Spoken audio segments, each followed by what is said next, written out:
Mary and Tim here. We're here at Skylight Books here in Los Angeles, California. It is the book release for Reading Glasses Podcast, No Pressure Book Journal. Now, Reading Glasses Podcast is one of my favorite podcasts. I've been listening to them for many, many years. It's ran by Mallory O'Meara and Brea Grant, and they basically talk about bookish life and how to make your reading better and all that stuff. And I'm just a huge fan, and we're excited for the book release. Yee! Huge shout out to our top Patreon supporters: Tom, SoCal Fun Seekers, Sierra Farsight, and Coastlines. Woo!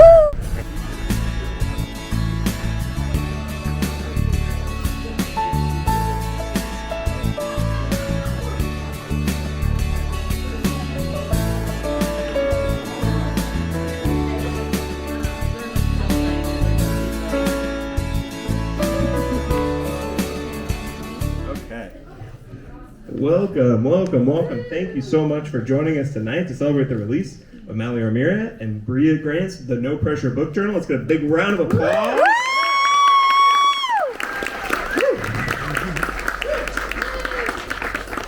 My name is Tyler, and I'm a bookseller here at Skylight Books. I just wanted to quickly say,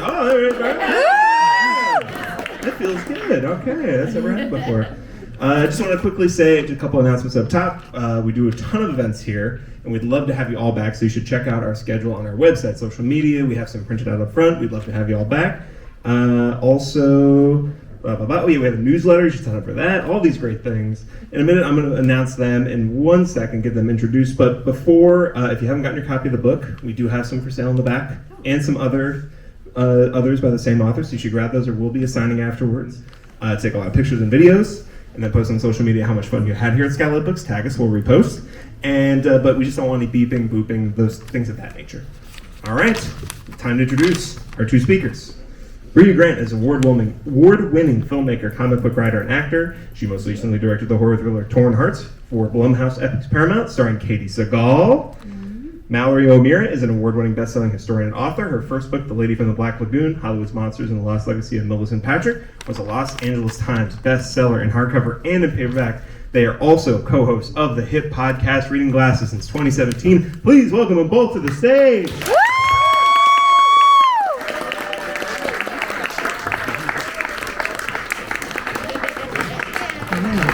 Is that a camera? What do we have? Okay, wow. Little camera, little mini camera, Little baby DJI. Ooh. Real quick. First off, thank you all for coming here in the rain. I know it's been a rough month here in LA. Thank you for coming. There were garbage cans in the street, very difficult to park. Rough. I just really appreciate you all coming. And yeah, thanks for coming out in the rain. Really appreciate it. In case you didn't think Mallory was on brand, she's wearing a necklace that says books. That I just started laughing. Anyway, great. What else do you need? Yeah. My slide whistle's getting caught. Oh yeah. We have a slide whistle. We're wearing matching jumpsuits. Really came out. We did plan this. We're not that weird. It's true. Brea, we made a book. Yeah, we made a book. Some people probably know this. We've been doing a podcast together for our entire lives. Here. Not knowing who. Yeah. We've been doing a podcast together for 79 years. Yep. How long have we really been doing it? 8 years in January. 8 years in January. 8 years. And it is January. It is February. It's February. So we just finished 8 years. Can I swear? Yes. I'll try to be safe in case a child wanders in. Tyler, which he said school. Oh, I can swear. Yeah, we survived fucking January, and now it's February. Okay, so we've been doing the podcast for 8 years, and we talk a lot about tracking your reading. We talk a lot about books, and all sorts of stuff. And so then we decided, let's just put it all that information in a book, and then also make it permanent. The funny part is, I don't remember whose idea it was to do this book. I'll take credit. I don't know, but it has all these really cute little drawings in it. It was illustrated by Rebecca Santo. Yeah, and we wrote little essays, and then most of it is just a journal.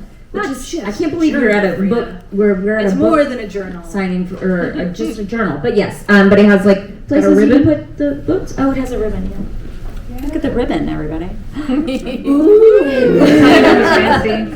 That is how you know it's fancy. So you can buy this if you want, and we'll sign it for you when we're done. Yes. Yeah, we don't really remember. Nope. The weird thing thinking about writing a book. Mallory, you can probably speak to this more than I can. Yeah, but so me and Brea started writing this book, and we split it up. We split up the essays, we split up the workbook parts, and I had a fleeting thought of like, well, me and Brea might write differently, who knows, and then we combined all our parts, and I, even now, with a gun to my head, could not tell you who wrote what. Yeah. It's so weird. Yeah, and it was funny because when I was rereading it, I don't remember who wrote what. I know, and I was reading it and I was like, oh, that's a good joke. Did I write that? And like, I don't know who wrote the jokes. Couldn't tell. But yeah, I'm going to name some essays. You want to see if you wrote them? You don't know. You really don't know? I really don't know, Brea. Okay. There are places that say, hey, it's Brea, so we know I wrote that part. Oops. Where to get book recommendations? We don't know. So Anyway. this is a... Do you want to pass it around? We'll pass it around. Maybe y'all want to take a look? No, I need it. Oh, you need it. Okay, sorry. Okay. It's going to come into play in a little bit. Oh, okay. So it is know. the No Pressure book journal. There's no pressure, there's no guilt, there's no shame, there's no stress. So it's essays to help get crap out of your reading life. This is like a cleanse for your brain. Workbook pages to help you find out the kind of reader that you are, but also a TBR list and a book tracking section. Everything you could ever need, really. Yeah, so what you should know about when we started this podcast is that we brought all of our experience and knowledge, which was nothing. Mm-hmm. We based this podcast just on being people who read a lot of books. Yep. Which can take you far in life. Oh, but we are going to ask you. So one thing we do a lot on the podcast, we should tell people to prepare. Yes. One thing we do on the podcast is we answer reader questions. Again, we have no background. We are not. The only thing that makes us professionals is that we said we're professionals and then started doing it for 8 years. But if you have a reader problem you want us to tackle, we're here to do that tonight. We're going to do that. So think live. about it. And don't worry, we've answered some weird fucking Yeah. So we got you. I forgot what I was saying, but we wrote a book. We wrote a book. It's great. So in here is all of our accumulated 8 years of bookish wisdom. Oh, yeah. Man, I wanted to ask you, Brea, what piece of advice in this book do you think is most useful to you personally, even after 8 years of doing the show? Oh yeah, that's what I was saying. Is it like we started doing the show and we're like, oh, we're just gonna talk about like stuff that we like, and we're gonna talk generally, and like we're gonna review like bookmarks and book lights and stuff, and then we still do. But over the course of time, we've sort of started to answer more questions and come up with like solutions to. We discovered over the course of the show that readers need help. They need help. They need a hero. These streets need to get cleaned up.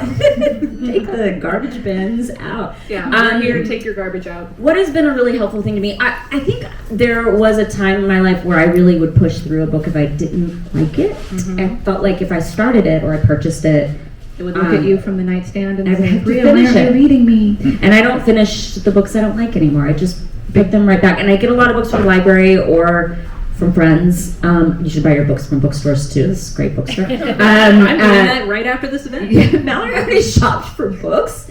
Like this, when I came in, she was like, I was like, you want to go upstairs? And she was like, oh no, I have to do some shopping first. Yes. With the gift card you got me for Christmas. Thank you very much. Anyway, so I think I've learned to dump books more. I think I've made it more of a habit when I start reading a book and I'm like 10-20% in and I'm like, I'm not enjoying this. Why would I finish reading it? I only have so many years left in my life.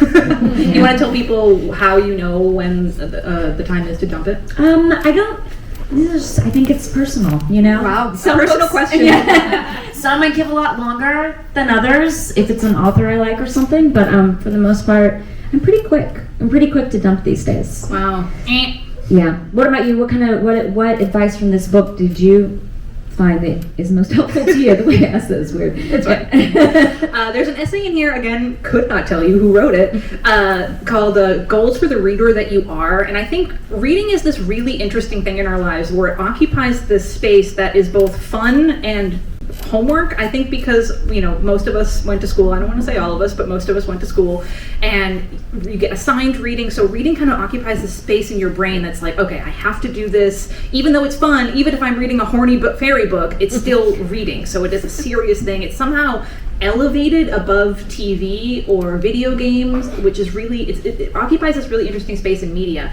So we think about it like that. Like we put reading in the same space that we would do like going to the gym or eating green things or stretching or drinking water, even though it is a fun thing to do. Mm-hmm. So I feel like a lot of us, and myself included, when we're setting goals for ourselves. Like we want to read more, we want to read a certain type of thing. We do that thing that so many people do on January 1st, and they're like, I am a new person that has nothing to do with the person I was 30 seconds ago. I'm going to go to the gym every day, and I'm going to drink a gallon of water, and I'm going to do this, and you set all these goals for yourself reader-wise that are impossible to do, and within a few weeks, then they just give you so much guilt. And I do that. If you listen to the show, you know I am racked with reader guilt all the time, especially when it comes to the show.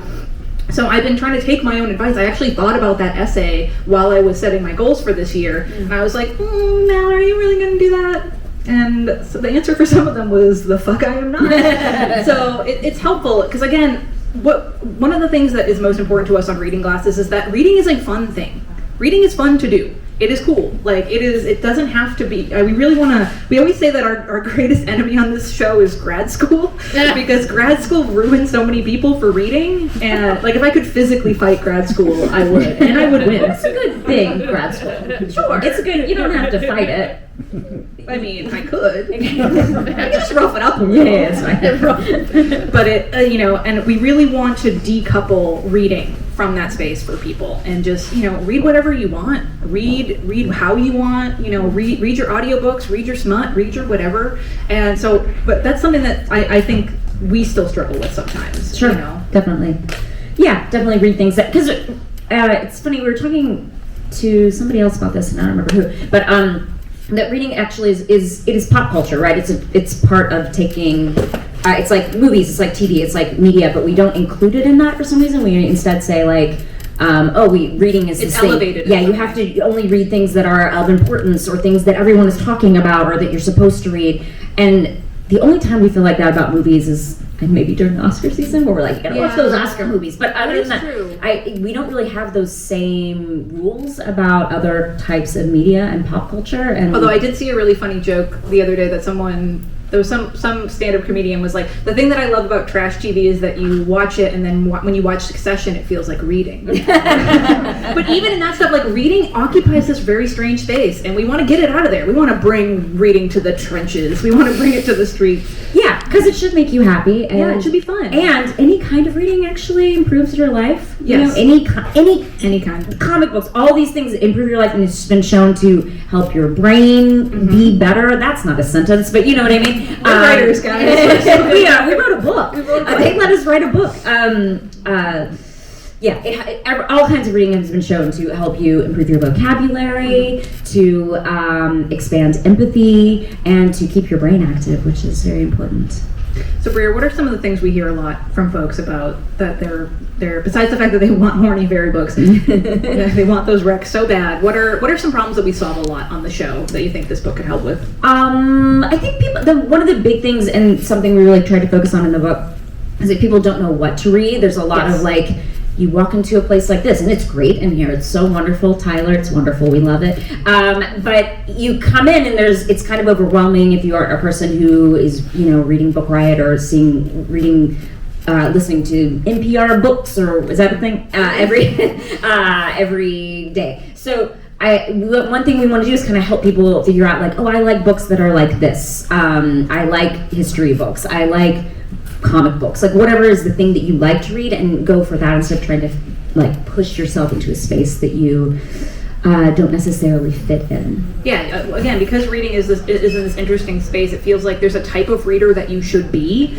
and that's something that is really important to us on Reading Glasses, is figuring out the type of reader that you are. Not aspirational reading, but like, okay, what do you actually like? And that's what I think a lot of the journal parts of this book, the little workbook parts, are for. It's like, okay, well, you feel like you should be reading all the things that are in the New York Times editor's pick section, but what do you actually like? That's what so much of, picking your wheelhouse, picking your doghouse, your reader doorway, like finding out meet yourself where you are, and if you want to read about sexy werewolves, if you want to read nothing but graphic novels, you want to read middle grade, that's fine, and that's reading, and it's great, and it's fun, and it's cool. But it's hard to dial that in, because again, even I am like, I get a lot of reader guilt because of reading glasses, because I'm like, I can't read another haunted house book. I have to read something to talk about on the show, and I have to present a variety of books to our wonderful listeners. Our wonderful listeners are always like, read those fucking haunted house books. So thank you very much for that. I'm getting better at it. But even if you don't work professionally in books, I feel like there's this like, oh well, I already read 100 spaceship books this year. I really should read something else. Like, no, the fuck you don't. What do you think is the number one problem people come to us with? I mean, book dumping really is a big thing. I feel, especially because reading feels like homework, a lot of people are looking for permission. So I am like a magical spell. I am giving you blanket permission. If you need me to sign a slip, I will do so. I have my special fountain pens. I'm ready to rock. It's in the back of the book. When you buy the book, she'll sign the slip. We should have done that. Oh, I'm so mad now. Maybe the next printing. Maybe the next printing. Hey, we already had a second printing for this book.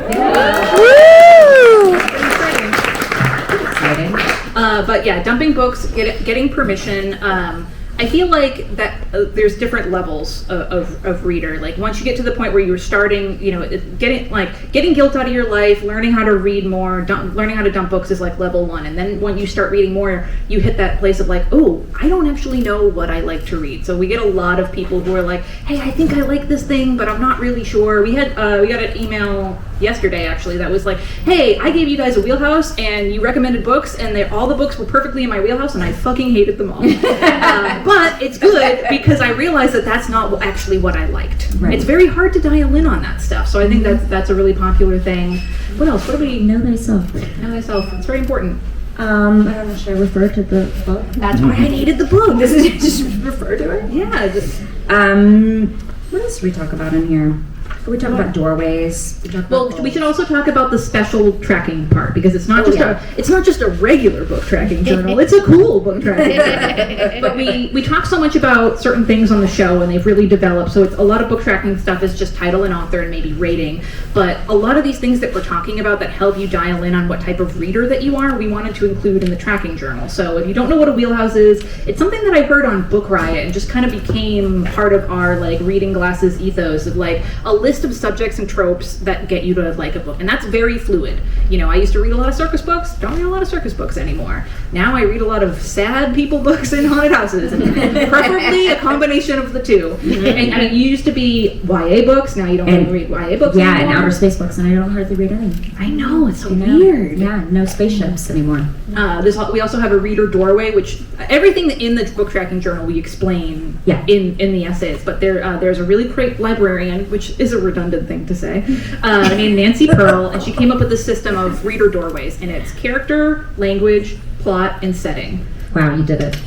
And each one of those things is kind of your doorway, and it's the thing that you focus on. And we thought it would be a fun thing to track because you started tracking it in your spreadsheet, and I stole it. Yeah, because I realize that I'm drawn to books that based on the setting, because I often start sentences by going, it's a world in which, and that means like it's set in a certain place, and I really want to know where things are set, and I care about the characters, but it better be somewhere fucking cool. And I am a plot reader. I want to know what happens. I don't even remember what characters look like, but I want to know what happens. Like, I get really sucked in by plot. I don't care where it takes place. I don't remember the places that it takes place sometimes, but I know everything that happened in it. It's really important to track. Also, content warnings. That's been. I was just talking to Sydney about this before the event. But there's a lot of people who love romances, but they want closed door. They don't want to see nothing. And that's important. Like if there's something in there in a book, and you're like, hey, this was a little too steamy. Content warning for yourself. Right. And there's something else. In that we're tracking? Yes. Well, I think that's it. It's like notes and thoughts. That's it. Notes and thoughts. Author, title, wheelhouse, thoughts and quotes, content warning, and and rating. Rating. Yeah. Oh yeah, thoughts and quotes. Thoughts and quotes. And there's a lot of places to put your books here. It's exciting. Yeah, a lot of books in there. But this whole journal was basically designed not just to keep track of your reading, but to make you a happier reader. We always say read better, but I guess I don't know if I like that because I don't want it to be associated with like. Because so many people, when they think of reading better, it's like, I read 100,000 books last year. Right. Like, that's not what we're about. We want you to read happier. We want books to bring you more joy. Yeah, and read better feels like we're suddenly like self-help authors, and we're not that, for sure. Like making you... I like a self-help book. Don't get me wrong. Yeah. Like, I will pick up a self-help book, but I'm not. I shouldn't write one. Yeah. I don't know how to do that. Hey, what did you buy earlier? Vantage Point by Sarah Siglar, Old Souls by Oh, yeah, Susan I wanna read Parker, that. and Darkly by Marisha Pessel, which came out last year. Wow, okay, just curious. Think anybody else buy anything? Y'all buying books in here besides ours? Oh, okay, great. Great, wonderful. Do you want to start seeing if we can solve some book problems? Yeah, we'll solve some book problems. If y'all have book problems, you can raise your hand. We'll solve them. And they can be anything, and we may not agree on the answers. We usually do, though.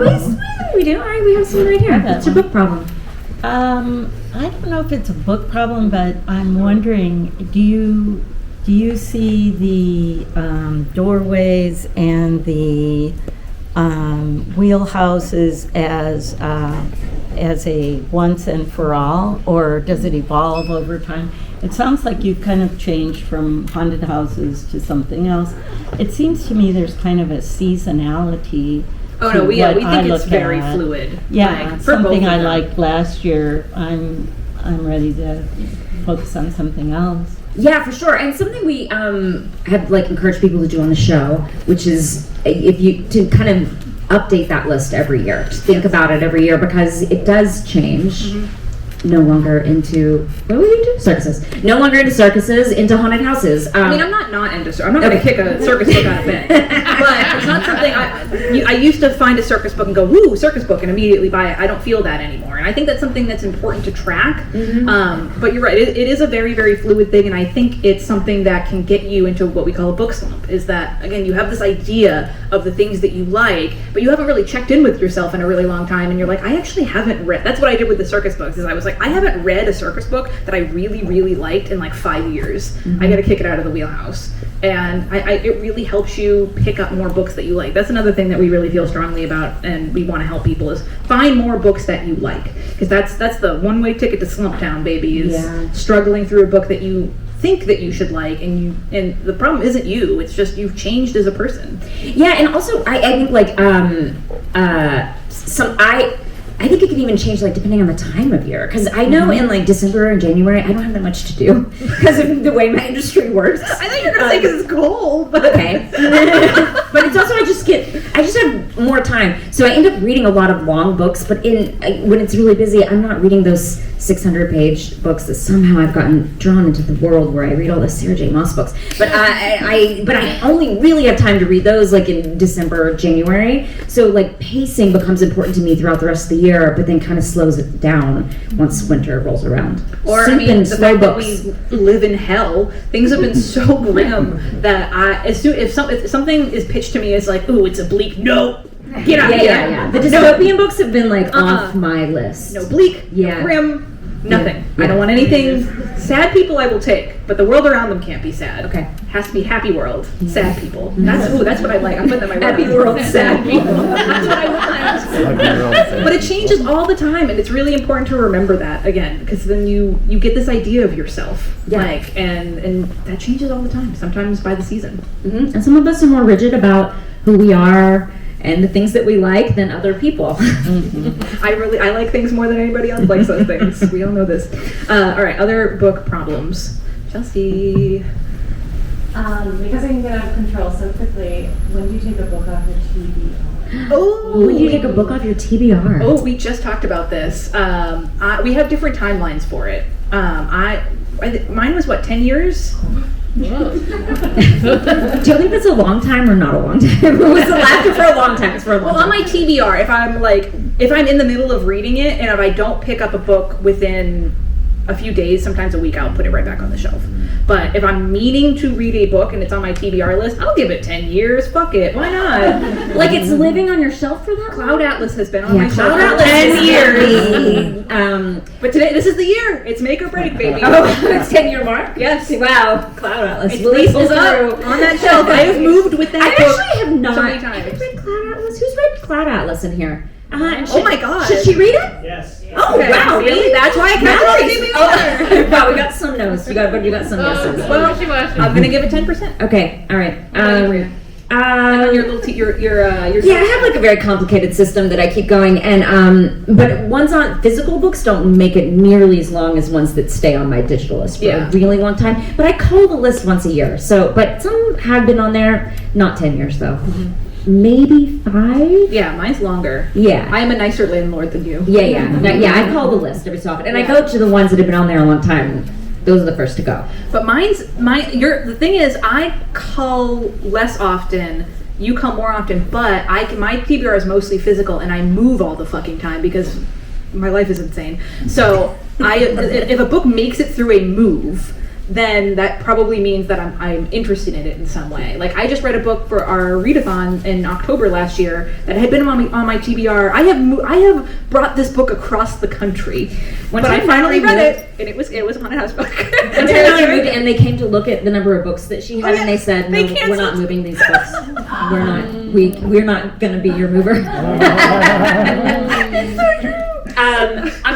I mostly read on an e-reader, which I know on an e-reader from the library. So a lot of my books are like carrying my TBR around. I'm like a TBR turtle. Like, I have to carry it around. But I think it also depends on what kind of tolerance you have for that kind of thing. Yeah. If you have a tolerance where you don't mind keeping things around and it doesn't bother you, then I think that's really if you have a lot of space in your house. So much of what we talk about on reading glasses is kind of like a choose your own adventure about how neurotic you are. If you're very neurotic, exhibit A. Like, a list to me is something that I need to do. So like I have a TBR bookcase, and that's it. Like, I can't go past it. I can't do little stacks on top of books. I'm not allowed to do that. So, because I don't like having a list. But if you're someone who looks at having a TBR list as like a wine cellar full of wonderful titles that you can choose from, and it makes you happy to have all these potential titles, that's totally fine. For me, I'm like, look at what I haven't done. So it's real. Again, it's about knowing yourself. And you're a lot more relaxed about that stuff than me. Yeah, in life, more relaxed. If I got reincarnated, it would be as a spreadsheet. That's right. Anyway, I think what we've learned here is to read Cloud Atlas. That's the takeaway. If you walk away from this knowing anything. It's happening. It's on the list for this year. I have to because of our reading classes challenge. Oh, that's right. 504 pages. Wow. Just squeaks under to make a honker. Yes. So, a really buzzy book came out called Onyx Storm. Yes, I need it's on my list. I need your advice, because when it came out, I had to get it right away on audiobook because I didn't want everyone online on Bookstagram and on Book Talk to spoil it. So I was like staying off of social media, like everything, just listening to the audiobook, getting through it within 3 days. But I want you. You listen 8 hours a day. One blood tear comes out. Yeah, but I want your advice. When a really buzzy book to a very well-known series comes out, like let's say in a next year or following year, what is your advice to readers to avoid the spoilers? How does one avoid the book spoilers? What is your advice? I'll just say, because this is going to be quick. Yeah, this Brea is irrelevant to me. Brea doesn't care. I like spoilers. I will answer your question. I like spoilers. Okay, let me argue for spoilers. Okay,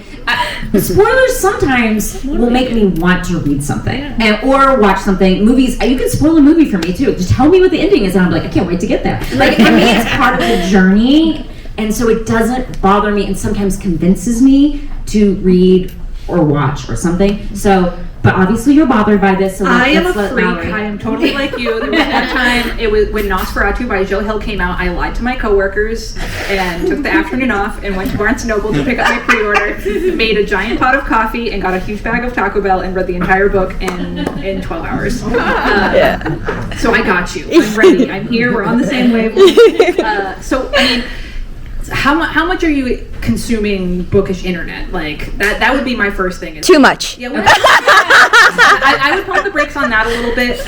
Honestly, I know this is hard because I also am this person, but try not to feel any of that pressure and read it when it is comfortable for you. And it's better to stay offline, or I wish there was a book police to report spoiler people to. Actually, never mind, ACAB, even book police people. I would stay offline as much as you can, and try to keep the pressure off and just read at your own pace. And yeah, it's a good excuse to take a little internet cleanse. That's what I would do. Are people spoiling on online? Yes, they're making TikToks. They're making books, like Instagram posts, everything. Yeah. Yeah. Wow. And did you listen for 8 hours? Because that must be a 30-hour. The second one right now. Yeah. It is, I think, a 30-hour listen. Oh yes. So this one was a honker. Were you listening on higher speed so you can? Yeah, of course. What's your speed rate? So 1.5. 1.5. Yeah. It's good. So yeah, you got it. Because I want to digest it too. Yeah, anything less than 1.5 that's 1.75. Ooh, that's wild. Yeah. That's my It brain. makes me feel like limitless. It makes me feel like. It depends on the narrator. Yeah. I will say Yeah. the only book spoiler I'm okay with is when I'm reading a description of a book and the author puts, "Oh, this book has a HEA, happily ever after." Yeah, I'm fine with that. We want to know about Yeah, happy. Oh, yeah. Yeah, that's fine. It's actually something we talked about on our new podcast that you should subscribe. Well, some of you have your phones out. Maybe you should Subscribe open to Reading Smart. Apple Podcasts or Spotify and subscribe to our new podcast, Yeah. which comes out in 2 weeks. Yes. Listen, we're being very classy right now. Ow! I don't think I've said one cuss word, but we do have a less classy podcast coming out. Less classy than reading classes. Called Reading Smut. Less classy So than if you the podcast want where we to tested hear out a us- plastic bag. We did test out a plastic bag once. But if you have your phone out, it's already out anyway, please go subscribe to Reading Smut, which comes out in 2 weeks. But it's something we talked about because a lot of erotica and romance have a lot of content warnings at the start that basically tell you, like, their first book. It's the plot of the book. So don't read a lot of erotica if you don't like spoilers. Okay, other reader problems. We're ready to solve them for you. I know. Yeah. I think my main issue when it comes to reading is I love starting books. It's like buying a gym membership. It's so exciting.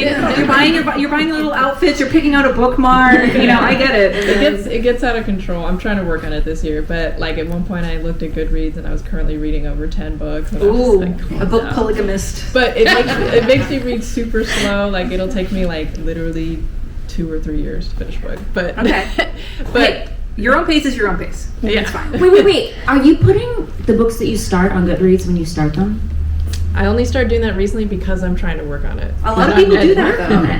I would think that would make me want to start more books because there's like you get a little buzz of That's why excitement. you might want to stop doing that. That might be. No, Could be something. I wasn't doing that before. I Okay. just did it because I didn't realize that I was reading over 10 books. So. I would stop doing that. I would hide your books from yourself, like when I bought Oreos recently and I had to hide them from myself because I will eat them. Like regular parents, you get like Double weird stuffed gluten free, baby.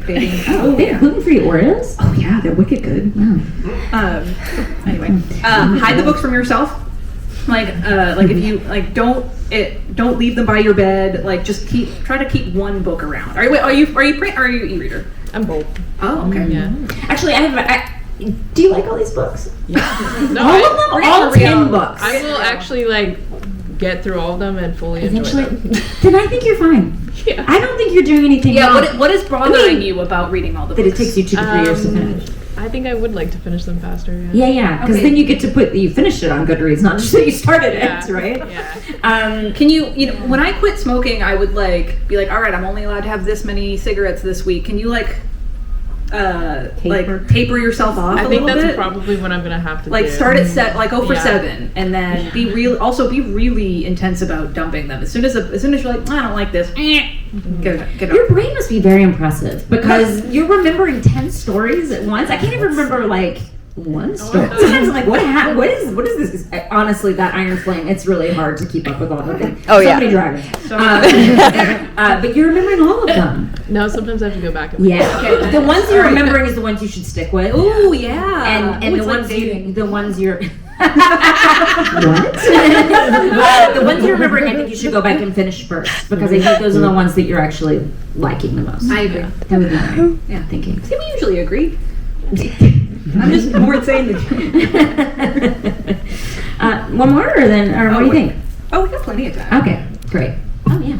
If someone gives you a book like that they wrote and they're like, oh, like No, read it. no. Okay, wait, keep going. We're gonna disagree. And then you notice like a year later it's still on your shelf and you weren't interested in reading it. I'm sorry, they wrote it, or they're giving you a book they like? That they wrote. They wrote? Yeah. I don't know how they do it, but I'm absolving you. Right. All guilt. It's like, is it okay to put it in a free library or Yes. give it to someone else? You can put it in a free library the day after they give it to you. Yeah. I say this as an author. And if they follow up, they should go to jail. That is the worst thing ever, is when someone's like, hey, I wrote this thing and I gave it to you 2 weeks later. Have you read it? No, that is illegal. That's all of Hollywood in every script. Yeah, they're giving you a book and then Put it in a little free library the second you decide you don't want to read it. And you don't have to tell them. They know. And if, Just again, like, no, I'm gonna and if they read it. ask, be like, oh, look, a butterfly. It's not cool to ask that stuff. Because a book takes a lot of time to read. It's a really, I mean, it's not like you're watching someone's short film. Like, Yeah. that's 5 minutes long. But if you're reading a book, that's like dedicating 6 to 10 hours of your life to this person. Yeah. But if you asked for it, did you ask for it? No. You didn't ask for it. They just give No you a one book. ever does. Yeah. Wow. But if they do ask, our kind of go-to thing is just be like, oh, it wasn't for me. Uh-huh. You don't have to say anything. You don't even have to, even if you didn't read it, clearly it's not for you if you didn't start it. So I it's just not a usually lie. like, I have a lot of stuff on my TBR, but I will get to it at some point. I'm learning Latin. It's really important. I don't have time for this. Yeah. But you don't have to read it. But you're not in the wrong. That's very important. Again, I don't know what they did, but that Every writer in how, here which, hates what, this. how do you do it? Oh, yeah. Wait. No, actually, I'm not Catholic. So. Oh, Is okay. it? Yeah, up, down, right. Yeah, whatever. Left, right. Anyway, absolved of guilt. If someone give and that's actually a lot. We get a lot of reader guilt from people who we had I can't remember if we answered it on the show. We had someone whose therapist gave them the book that they wrote, and they stopped going to that therapist. And I was like, "What do I do with this book?" And I was like, "Set it on fire!"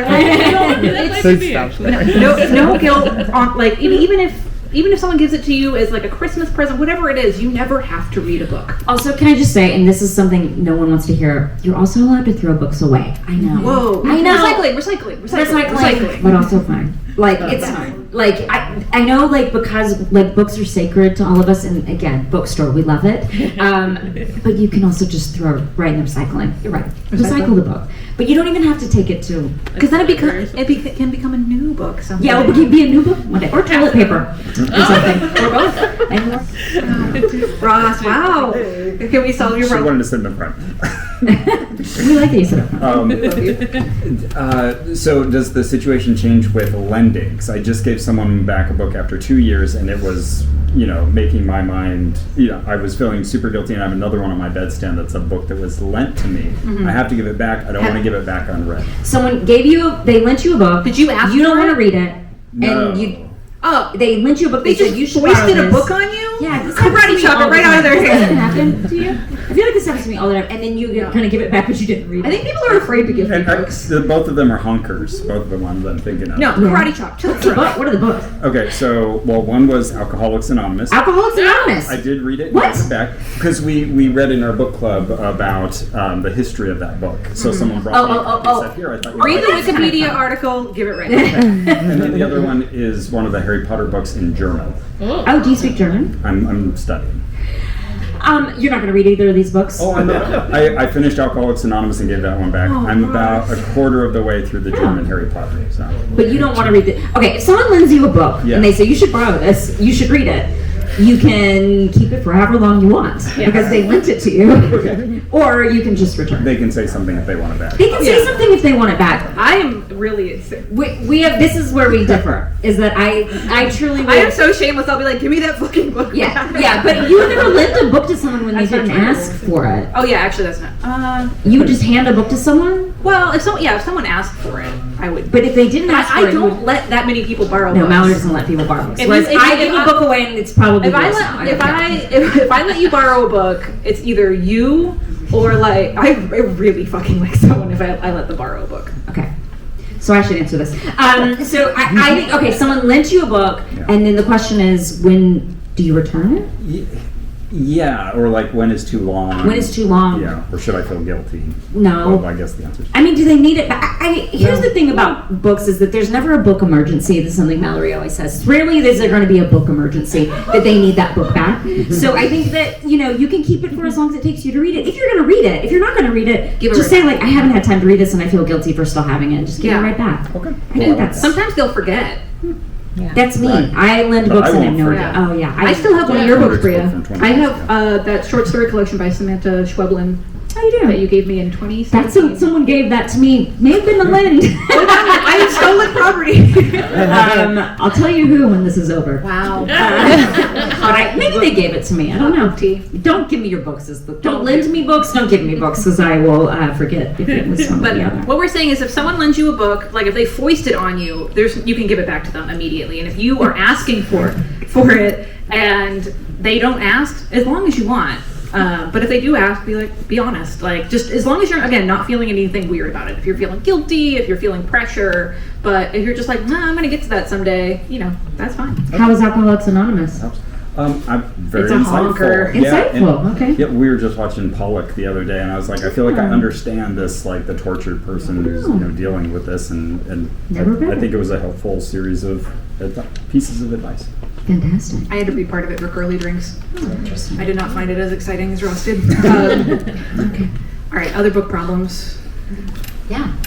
Okay, I'm neurotic, even though I desperately want to be chill.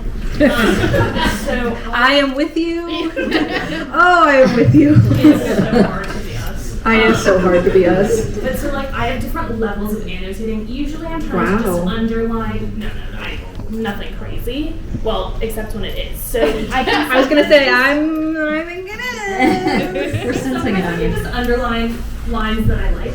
But if I start with like a heavier annotation of some sort, I can't stop, and then it'll prevent me from continuing the book or just sitting down to relax and read. Wait, so Wait, what kind of annotating are you doing that's taking you so long? I meant that genuine. But underlining, summarizing, especially if it's a denser book, so I can pick up where I was, and also are these nonfiction books, or is it cross genre, or are you? Cross genre, but it's usually some sort of philosophy or essay / nonfiction. Okay. But then I just I can't stop once I start. So what you're saying is if you front load some annotation and then you read more into the book and you're like, this part is not grabbing me. It feels like the rest of the book doesn't match. So you. Yeah. Oh, so you have to. Okay, so once you start underlining in a book, you have to underline a lot of stuff. Yeah. And you're writing notes and. If I start with the notes, that's what really. Oh, you start the notes and it's a downward You ready to get spiral. your mind blown? It's a downward. Draw pictures. If you feel the need to make the rest of the book match, just start putting little stripes, little flowers. Just doodle. Thanks, I do this for a living. Because I understand I'm also that person. Wait, you're gonna have to explain this to me as the person here who can let go. Brea and I are perfect business partners. Okay. So okay. So the problem is, Okay, Brea. You've done a lot of stuff in the first part of the book, and you're like, and now I have to write throughout the entire book, or else the book is not finished. Actually, Or read. it doesn't aesthetically look. It doesn't match. It doesn't match aesthetically. It's an aesthetic thing. Or emotionally. I love that. Okay, great, wonderful. Especially because with a lot of nonfiction books, once you get towards the end of the book, it's a lot of not recycled, but a lot of the newer ideas It are is. stacked. And I have a friend, Katie. I will not. She will not be sad that I'm saying her name. Sometimes she just dumps a nonfiction book halfway through because she's like, I get it. Yeah. That's what I aspire to. The first 2 chapters, you're like, I get it. You just outlined everything you're about to say. But you want the rest of the book to, especially if you're using tabs or it's. Are you tabbing? No. Okay. Okay. Well, But I dog ear. Oh, okay. Wow. Okay. And now, what is your advice here? We are pro dog ear. You can do whatever you want. You can dog ear. You can recycle a book. I said it earlier. Okay. They're not holy Bibles. What? Holy. Yep.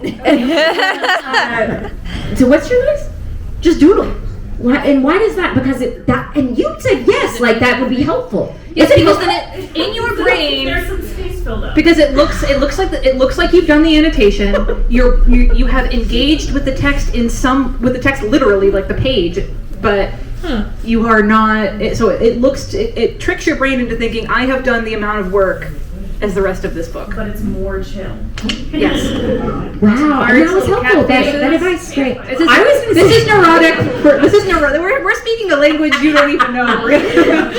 I was going to say, if the last half of the book doesn't get the same number of annotations as the first half of the book, then like fuck that last. Like they made the book boring, but that's not helpful to you. That is for me. I'm like, well, why did you make the book boring? Freaks That's like us. book. That's not on me. I want that. I'm sorry. I don't think that there's anything we can do. Yeah. I think that this is. We live in two different worlds. That's okay. There's room We should for start all of saying us. Opposites Attract by Paula Abdul. Was that helpful? Yes. Beautiful. And I won't tell that they're doodles and not real annotations. I will not warn you. All right, other book problems. I think what time? Are we good? We still have time for a few more questions. Or you can also just ask us questions about reading or writing this book. Or I do have a question. What are you reading right now? oh hell yeah! Oh my god, I'm reading a wicked good book right now. It is the Bass Rock. I don't know if it was the by Evie Wilde, who's an author I really really like, and it's the 3 different women in 3 different timelines. One's the 1700s. 60s and then now, and it's all these women who have lived in this house and they're all sad, and it's is the world happy? No. Okay. It's Edinburgh, so it's very wonderful. wet. Great. But it's and one of the women is haunting the other women, and they're all kind of they're all related as well. They're all part of the same. It's like the woman now. The woman in the modern timeline, the woman in the 60s timeline was her grandmother, and they're all dealing with like grief and sadness, and it's wonderful. It's so fucking good. Also, I just read some smut, but I guess I could save that for the other show. What are you subscribed now? I just finished last night, so I have to figure out what I'm reading tonight. But I just finished Death of the Author by Nettie Okorafor. Wicked good. Which is about an author who writes a sci-fi book that gets really popular, but it's also like an epistolary book where you get to hear from the people in her life who are talking about her, and some things obviously like about what happens to her, and then also you read the book that she's writing. So it's like mini versions of this book. Wow, we're both reading like little puzzle box books. Little puzzle box, yeah, it's a bit of a puzzle box, and then there's like. Never mind. I was going to spoil it. There's a little bit of a twist. Spoil it. There's all the neurotic people in here, our heads will pop like grapes. Other questions or book problems? Oh, well, Julie, you haven't asked. What's a book that you desperately wish had a sequel that doesn't? Oh. That's a great question.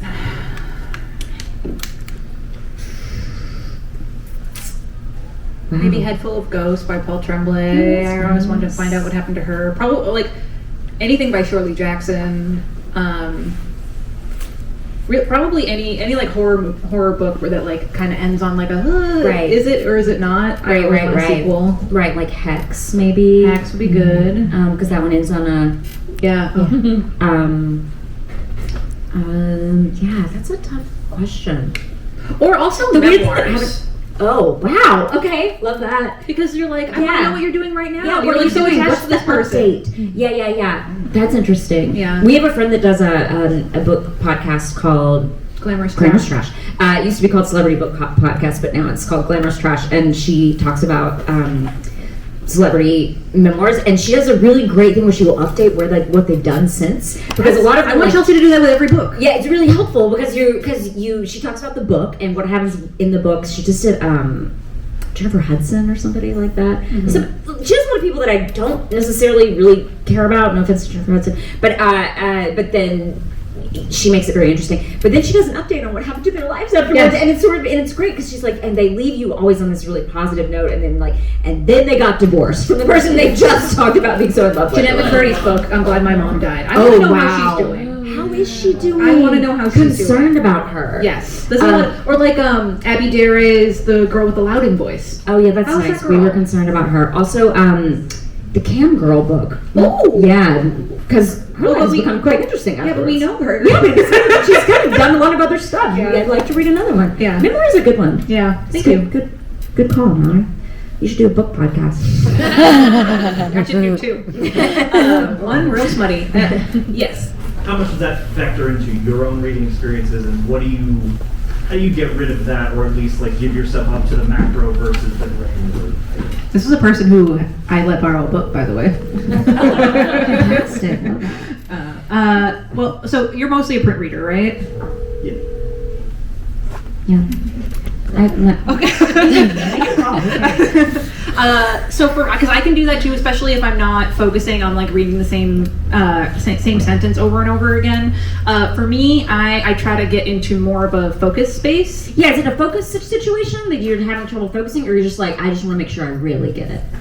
I guess it's like a thought racy kind of thing. Yeah, you're not actually reading it. You're just kind of you're looking at it. In and out of Yeah. I feel like I missed something, and you'll go back and reread and find.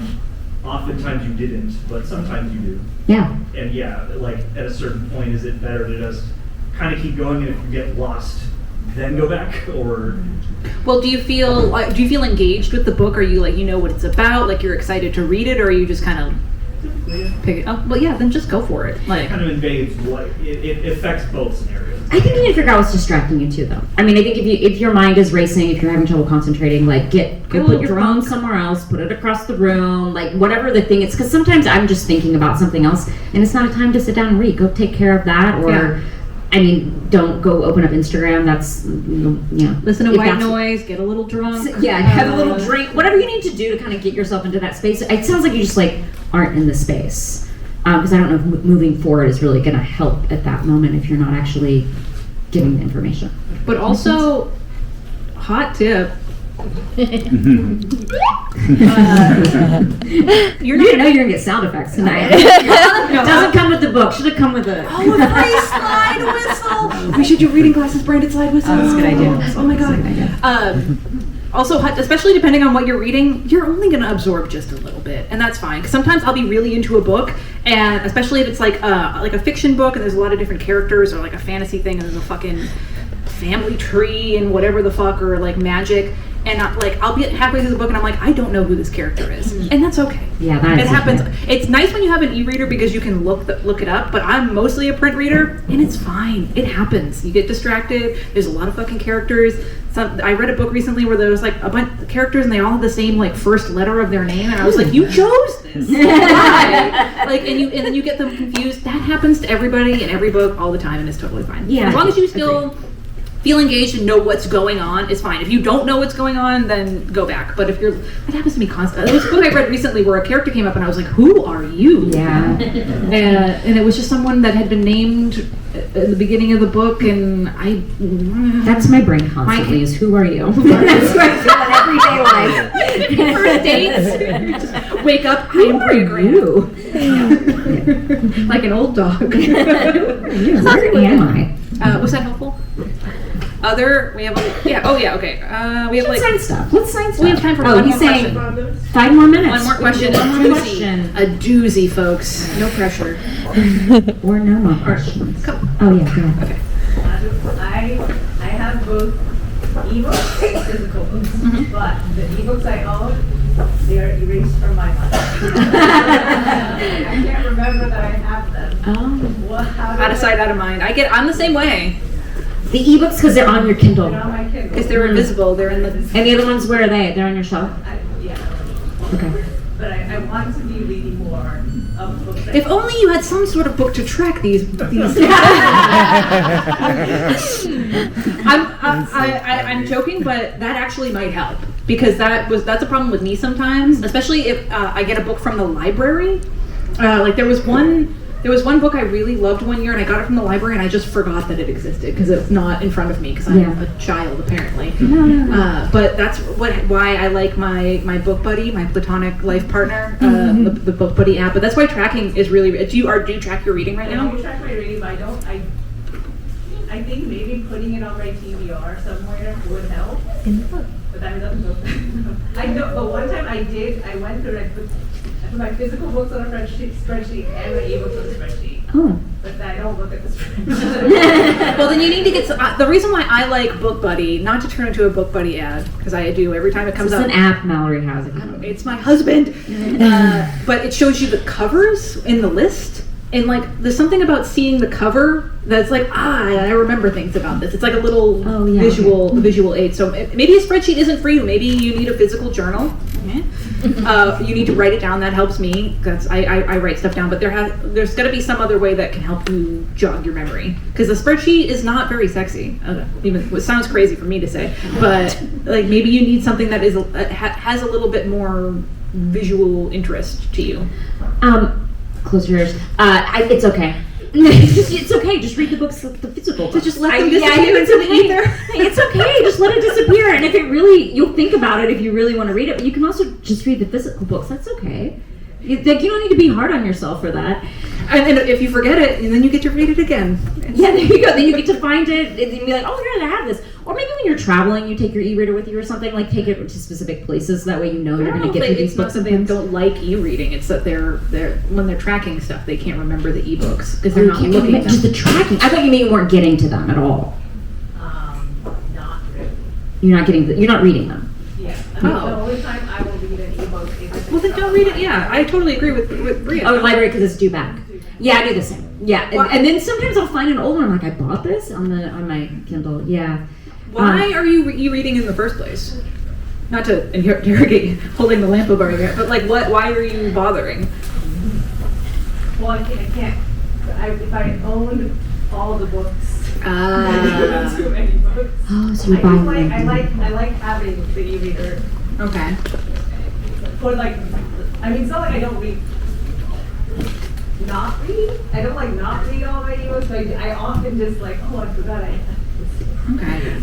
The thing I do in my e-reader is I do organize them. If it helps to put them in the little categories. I don't know what kind of e-reader you have, but I have one. So I have own TBRs, library TBRs, which are the ones that always get read because they have to be due back in the library. So, but that helps because then I know when I have a little bit of extra time, I go into own and then start reading those. I think Brea's right. If you're not drawn to these ebooks, then don't bother with them. But if you do really want to, make a list. Be like, all right, stagger print books and ebooks. Be like, prioritize it in your however you track. Stagger. I like it. I do like the list. Stagger. I love a list. Again, I'm married to Book Buddy. We're together forever. If that app goes away, I will walk into traffic. Brea, do you have any final thoughts? No, thanks for coming out on a rainy night in Los Angeles. Thank all of you. We would not be able to do this show without you. Our listeners are the best. We adore all of you. Please get this book. There's still books to buy. We're going to sign them. There's copies of my books if you want me to sign or threaten you in them, whatever you want. And subscribe to our new show, Reading Smut. Reading Smut. Get out your little podcatchers and subscribe right now.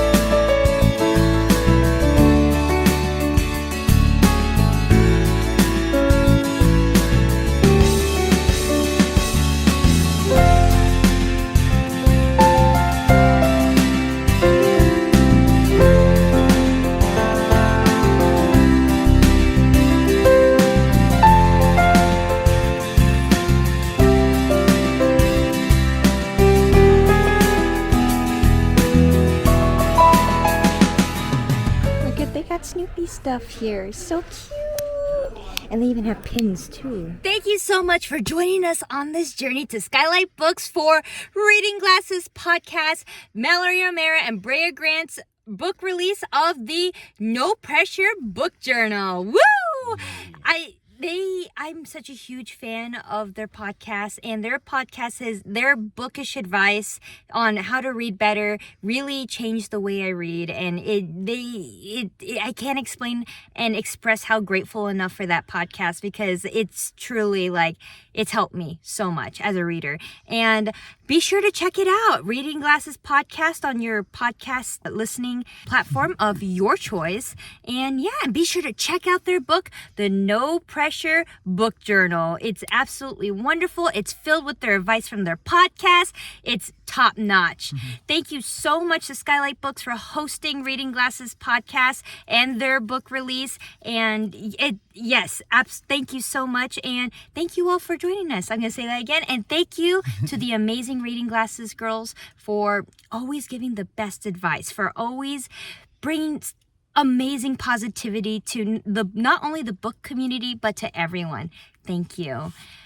Yeah. And we would like to give a shout out to our amazing Patreon supporters. Tom, Cookie Trails, Tucker Time, SoCal Fun Seekers, CDR Farsight, Crow Slots, Lewis, David the Psychic, Jax, and Cian Andrew. Woo! We hope you enjoy this bookish video. Thank you so much for watching, and we hope you have a wonderfully spooky night. Bye-bye!